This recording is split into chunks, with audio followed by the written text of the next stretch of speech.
ये तो आप देखेंगे कि आप जा कहाँ रहे हैं।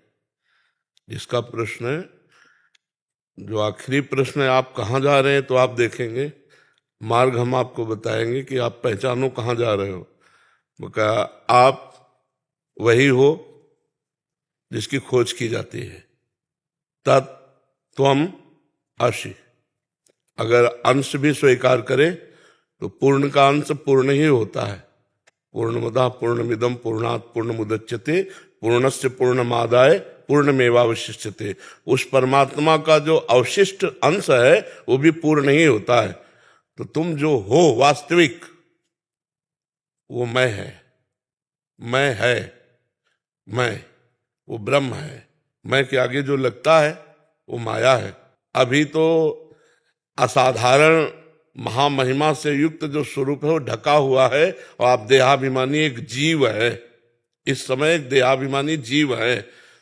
स्थूल सूक्ष्म कारण तीनों शरीरों का राग त्याग करके जो ब्रह्मविद ब्रह्म ही भवति, जो अपने स्वरूप को बोध प्राप्त कर लेता है, वो ब्रह्म स्वरूप ही है।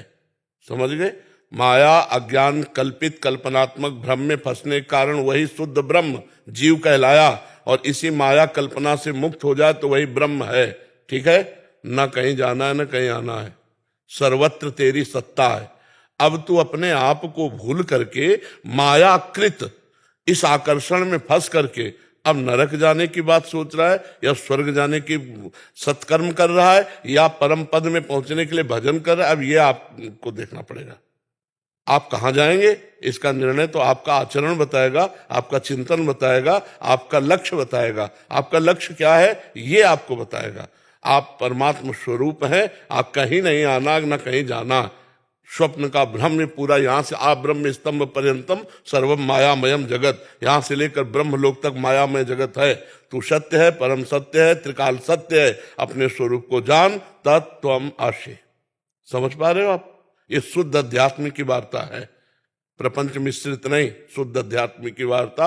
अगर साधन करते हो तो हमारी बात समझ पाओगे, नहीं हवा में उड़ जाएगी ये बात। सफलता की जो चरम सीमा है उसे कहते हैं निर्भय, निशोक, निश्चिंत। वो जागतिक किसी पद प्रतिष्ठा से नहीं होता।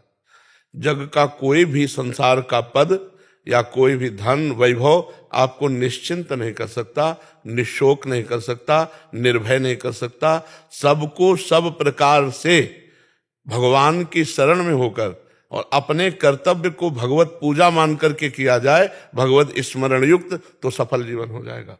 सबको चाहिए सब प्रकार से भगवान की शरण, मन से, वाणी से, स्वयं से, सारी चेष्टाओं। नहीं तो सफलता क्या, अगर बार बार जन्म मरण होता रहा। भला इसको सफलता कहते हैं कि हमारा सुंदर मकान हो गया, हमें डिग्री मिल गई, हमें कोई पद मिल गया, बढ़िया बैंक बैलेंस हुआ, बढ़िया ब्याह हुआ, संतान हुई, और जब मरे तो सब कुछ छूट गया। अब फिर वहीं से शुरू होगा, काका गागा से। बार बार अनंत जन्मों से यही हम भूल करते चले आ रहे, तो हमारी क्या सफलता रही? पिछले जन्म में आप कितने सफल थे या निष्फल थे, इस जन्म में उसका क्या प्रयोजन?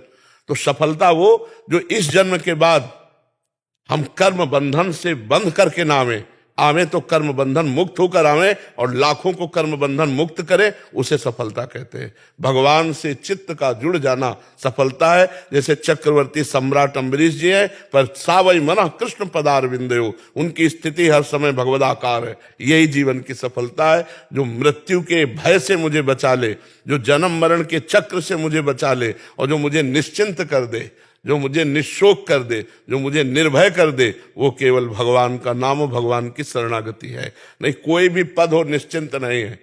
हमारी जो सफलता है वो निश्चिंतता है, निशोकता है, निर्भयता है। वो होती भगवान की शरण में होकर भगवान का स्मरण करते हुए अपने कर्तव्य को पूजा मानना। जैसे बच्चे हैं, इनका अभी प्रधान कर्तव्य है विद्या अध्ययन, गुरु आज्ञा का पालन और चरित्र की पवित्रता। एक आदमी सुधर जाए तो सैकड़ों को सुधार सकता है। नहीं, आजकल के बच्चे ऐसे उद्दंड होते चले जा रहे हैं, ना माता पिता की मानना, ना टीचर। एक बहुत टीचर बड़े उसके स्कूल के थे, वो बड़े दुखी थे कि अगर मैं समझाना चाहूं तो बच्चे हमारी बात काटते हैं, शासन करने की अनुमति नहीं है। विद्या विनयम ददाति, विद्या जैसे जैसे बढ़े वैसे विनय बढ़ना चाहिए, नम्रता बढ़ना चाहिए। उद्दंडता, व्यसन, गंदी बातें ये बच्चों में कदापि नहीं होनी चाहिए। तो ये भगवान की शरणागति, भगवान के नाम, सत्संग का प्रभाव है।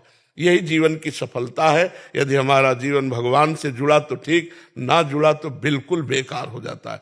महाराज नहुष, देखो सफलता जिसे कहते हैं, यहाँ के चक्रवर्ती सम्राट थे और इतना पुण्य किया कि देवराजेंद्र पर पद पर बैठे, और इसके बाद इंद्राणी से गलत भावना की ना, तो उसके परिणाम स्वरूप अजगर योनि को प्राप्त हुए। क्या सफल हुए? निष्फल हो गए। भगवान से विमुख पुरुष चक्रवर्ती राजा हुआ, इंद्र के पद पे गया और वहां गलत व्यभिचार की भावना इंद्र पत्नी सची के प्रति की, तो ऋषियों ने शाप दे दिया, अजगर बन गए। सफलता भगवान का आश्रय, अपने कर्तव्य का धर्म पूर्वक पालन और नाम जप, और खुद तो खुशी का भाव ही आगे रोने में पहुंचा देगा। ये जो आनंद आता है, खुशी का भाव जिसे आप कहते हैं, उसे भजनानंद कहते हैं। जो भजन से आनंद आता है, जब इतना बढ़ेगा तो आपके अंदर दैन्यता आने लगेगी कि प्रभु मुझ अधम पर इतनी कृपा। जब उनकी मधुर मधुर झांकी तो फिर रोना आने लगेगा। आप चिंता मत करो, आप आगे बढ़ो और इसे गुप्त रखो, ठीक है। रोना ही कोई प्रेम का लक्षण थोड़ी है। रोना ही कोई, भाई जी से हनुमान प्रसाद पोद्दार जी ने प्रेम दर्शन नामक वाणी में लिखा, शायद इसको ही इश्क कहते हैं। ढिंडोरा पीटती अजी प्रीति न करियो कोई, मीरा जी ने गाया ना, वो हृदय में एक मसलन, एक पीड़ा से अंदर से, और प्रभु के प्रति व्याकुलता अंदर की, यही भगवत प्राप्ति करा देती है। तो रोना ही कोई प्रेम का एक लक्षण। रोना तो नाटक भी हो सकता है। कैसे नाटक हो सकता है? बात हम कर रहे हैं भगवान की और आप रो रहे तो लगेगा भगत है, लेकिन उसका चिंतन और चल रहा है। वो चिंतन और करके रो रहा है तो भगत नहीं। आंसू झूठे भी हो सकते हैं, आंसू छल भरे भी हो सकते हैं, आंसू अन्य निमित्त से भी हो सकते हैं। जैसे मान लो भागवतिक वातावरण है और आपको रोना आ रहा है, तो वातावरण से आपको कोई लेना देना नहीं, आपका चिंतन क्या चल रहा है। हो सकता है चिंतन कोई दुखद आ गया हो आपके अंदर और आप रो दिए उस बात को। चिंतन प्रभु में पहुंचा है और फिर आपके आंसू गिरे, तो एक एक बूंद आंसू का हिसाब भगवान देते हैं। जिस समय गोपियां भगवान में तन्मय होकर रोई, उसी समय भगवान प्रकट हो गए। रुद्र सुस्वरम राजन कृष्ण दर्शन लालसा, तो तासाम आविर्भूत छौरी इसमें मान मुखा मुजा पीताम्बर धरा सृग्वी साक्षात मनमथ मनमथा। तो आप चलते रहिए, ठीक चल रहे हैं। मैं बहुत डिप्रेशन में हूं। वैसे मन की बात किसी से कहना भी नहीं चाहिए। रहीमन मन की मन व्यथा रखिए मन में गोए, सुनी ठिले हैं लोग सब बांट न ले है कोई। अपने मन की बात अपने प्रभु से कहो, वही सुनेंगे, वही पार करने वाले हैं।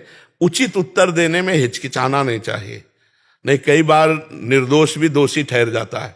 मौनम स्वीकृति लक्षणम, मान लो आपको कोई गलत ठहरा रहा है तो आप अपनी लज्जा या शर्म या उसमें नहीं देखना कि हमसे बड़ा बुरा है। अगर हमें गलत ठहराया जा रहा है तो हम ठीक उत्तर देंगे, उस समय नहीं दबना चाहिए। नहीं, मौनम स्वीकार लक्षणम, दबा तो समझ में आ जाता है कि हाँ ये इसने गलती की है। और दूसरी बात, अपनी व्यथा को सिर्फ भगवान से कहना चाहिए, किसी दूसरे के सामने नहीं रखना चाहिए, क्योंकि दूसरा कोई हमारी व्यथा को समझ नहीं पाएगा। वो हमारा शोषण करने की भले सोच सकता है, व्यथा न अगर जान ले गरीब है तो फिर अच्छा हम तुम्हारा सहयोग करेंगे, फिर भारी काम कोई लेगा। रहीमन मन की मन व्यथा रखिए मन में गोए। और दूसरी बात, आप कह रहे हो डिप्रेशन में जा रहे, तो डिप्रेशन में क्यों जा रहे हैं? क्यों जा रहे हैं डिप्रेशन में? अच्छा लगता है डिप्रेशन में जाना? नाम जप करो, बिना अध्यात्म के बात को उड़ाना थोड़ी आता है। अगर कोई हमें गलत बात कह दे तो कहो 10 दिन वही बैठी रहे, 20 दिन बैठी रहे, और यहाँ सेकेंड में निपटा दो। ये जो बुद्धि मंद हो जाती है, इसका लक्षण है पाप। हमारे द्वारा पापाचरण हुए, उनका प्रायश्चित है नहीं, अब वो बुद्धि में ही तो आकर के हमको दंड देगी। तो सबसे बड़ा दंड कि हर समय हम चिंतने से परेशान है। शरीर स्वस्थ है, खाने पीने की व्यवस्था है, लेकिन दिमागी परेशानी, और दिमागी स्वस्थ होना है तो राम राम कहो, कृष्ण कृष्ण कहो, हरि हरि कहो, राधा राधा कहो। देखो, शरीर अस्वस्थ हो और दिमाग से स्वस्थ हो तो कोई परेशानी नहीं। अगर हम अस्वस्थ हो जाए तो शरीर स्वस्थ भी हो तो भी परेशान हो जाए। डिप्रेशन क्यों होता है? खाली मन शैतान का स्वरूप समझो। आप उसे नाम में नहीं लगा रहे, आप उसे धर्म में नहीं लगा रहे, भगवान के चिंतन में, तो ओवर थिंकिंग संसार की तरफ। 6 घंटे जो नींद में तुम्हें सुख मिलता है वो संसार का चिंतन छोड़ने के कारण हुए। नहीं, अब तो यार सोने दो, मतलब हम चिंतन शून्य होना चाहते हैं। 6 घंटे नींद में जो सुख मिलता है वो क्या होता है? घोर तमोगुण में चले गए और चिंतन खत्म हो गया, तो इंद्रियां फ्रेश हो गई कि नहीं हो गई? अगर जागृत में संसार का चिंतन छोड़ के भगवान का चिंतन करो तो आप देखो इंद्रियां अमरत्व वाला तुम्हें आनंद देंगी, अविनाशी आनंद देने लगेंगी। तो हम सबसे प्रार्थना करते हैं जब कोई कार्य में एकाग्र हो तो वो कर्म भगवान को समर्पित कर दो, खाली समय में नाम जप करो, राधा राधा राधा राधा। आप देखो डिप्रेशन ना उड़ जाए तो बताना। अगर नाम नहीं चल रहा है तो भाई कोई सुखी नहीं, आप समझ लो कोई सुखी नहीं। आप विचार करो मृत्यु लोक में इतना भयावह लोक है और यहां सुख चाहते हो। भगवान बोर्ड में लिखे दुखालयम शाश्वतम, दुखालयम अशाश्वत। दुखालयम माने यहां दुख ही मिलेगा, अगर भगवान से विमुख हो तो दुख ही मिलेगा, और भगवान के सम्मुख हो तो नरक में भी सुख मिलेगा। तो इसलिए नाम जप करो, सब ठीक हो जाएगा। नाम जप के बिना बारी मथे घृत होए बरु सिकता ते बरु तेल, और बिनु हरि भजन न भवतरी या सिद्धांत पेल।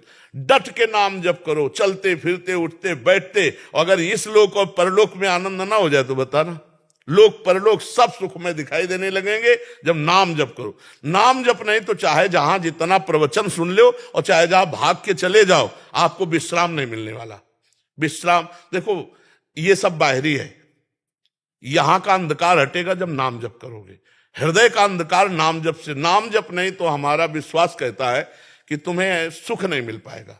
और गोस्वामी जी कहा नहीं, बारी मथे घृत होए बरु सिकता ते विनिश्चितम बदामिते न अन्यथा वचांस में हरिम भजनते नरा भव सागर तरंते। बिना भगवान का नाम जप किए कल्याण नहीं, मंगल नहीं, शांति नहीं, सुख नहीं, विश्राम नहीं। हमारी प्रार्थना मान लो, जासु नाम भव भेषज हरन घोर त्रैशूल। विश्वास करो ना, दैहिक दैविक भौतिक तापों का नाश करके भगवान की प्राप्ति करा दे समर्थ भगवान का नाम। तो विश्वास नहीं हो रहा है, फिर है तो गेट के बाहर गए, भूल गए।